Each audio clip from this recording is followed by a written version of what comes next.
Okay, dear children, so today we will learn about beaks of birds. Beaks and claws. Beak मतलब चोंच.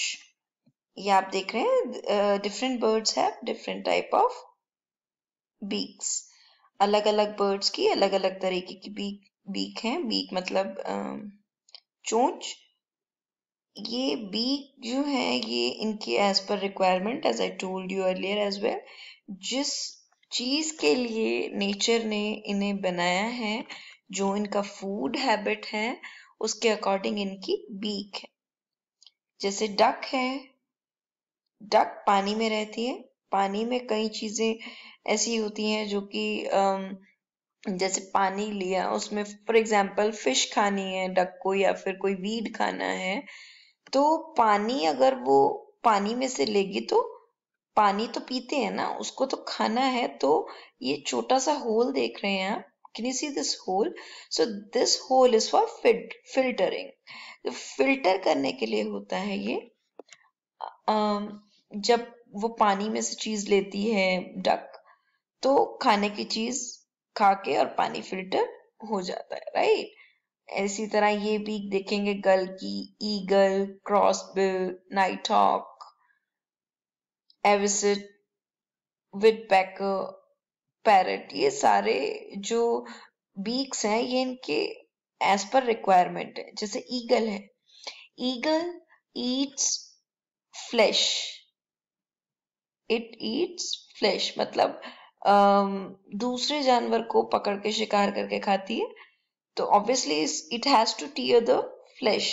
तो flash tier करने के लिए अगर इसकी इस तरीके से शार्प बीक नहीं होगी तो ये उस फ्लैश को जो इसने जो प्रे पकड़ा है उसको चीर फाड़ करके टीयर करके नहीं खा पाएगी ईगल। तो इसीलिए nature has given him this type of beak. Okay, parrot, if as you can see parrot क्या खाता है? चिली खाता है ना।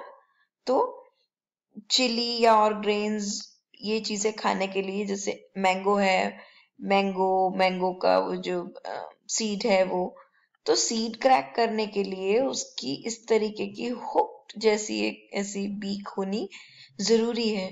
अगर नहीं होगी, मान लो इस तरह की कुछ पतली सी चोंच है, ये दिख रही है आपको, इस तरह की अगर बीक हुई और इसको अगर मैंगो की सीड पे अगर हिट किया या मैंगो का सीड इससे क्रैक करने लगे तो क्या होगा? ये पतली सी चोंच ऑलरेडी है और क्या होगा? उस पे हिट करते ही ये टूट जाएगी, राइट?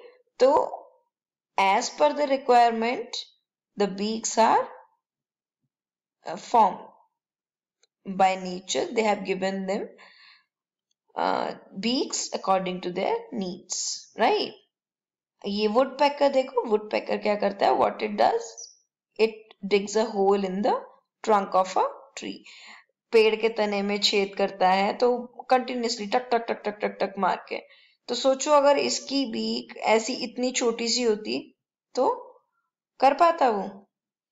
बिल्कुल नहीं कर पाता इतना छेद उसमें पेड़ के ट्रंक में। लंबी है, स्ट्रॉन्ग है, हार्ड है। So this is another type of beak. जो उसका लिविंग स्टाइल है, जो उसका ईटिंग स्टाइल है, उसके अकॉर्डिंग बीक्स होती हैं। ठीक है, ये भी देखेंगे बेटा कुछ और डिफरेंट तरीके की बीक्स, राइट?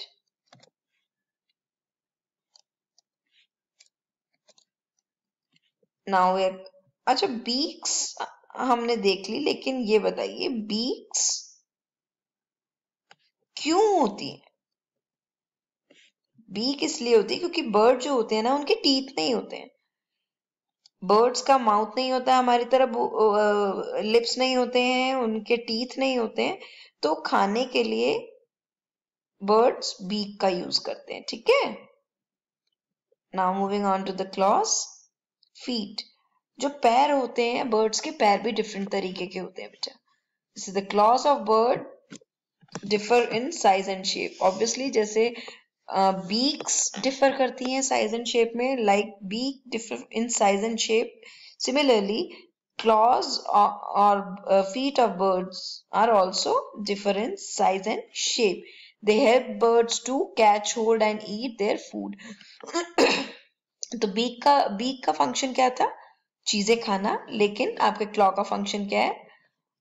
उस खाने को पकड़ के, चाहे वो किसी प्रे को पकड़ के खाएं या किसी कोई ग्रेन खाएं या कुछ भी पकड़ के खाने के लिए उनके क्लॉज हेल्प करते हैं. और बीक क्या हेल्प करती है? खाने में. ठीक है. ये देखो बेटा, कुछ आपको ये डिफरेंट टाइप के क्लॉज नजर आ रहे होंगे. क्लॉ, ये पंजे. This is for perching. Perching मतलब जैसे कबूतर हो गया आपका, वो क्रो हो गया. आपने देखा होगा कबूतर रात में भी तार में या किसी डाल को पकड़ के सो जाता है. तो पर्चिंग मीन्स उसको कस के होल्ड करना. That is called perching. Gripping on to bark. Bark मतलब जो आपके पेड़ की छाल है उसमें भी ग्रिप बनाना. तो ये जो कुछ बर्ड्स हैं वो उनके क्लॉज ऐसे होंगे जो ग्रिप बनाते हैं बार्क में, या जिनको पर्चिंग. अगर ऐसा नहीं होगा, ऐसा फ्लैट क्लॉ होगा, तो पर्चिंग मतलब उसको पकड़ नहीं पाएंगे तो गिर जाएंगे ना बर्ड. तो इसीलिए पर्चिंग क्लॉ. ये देखिए, पैडलिंग अलोंग.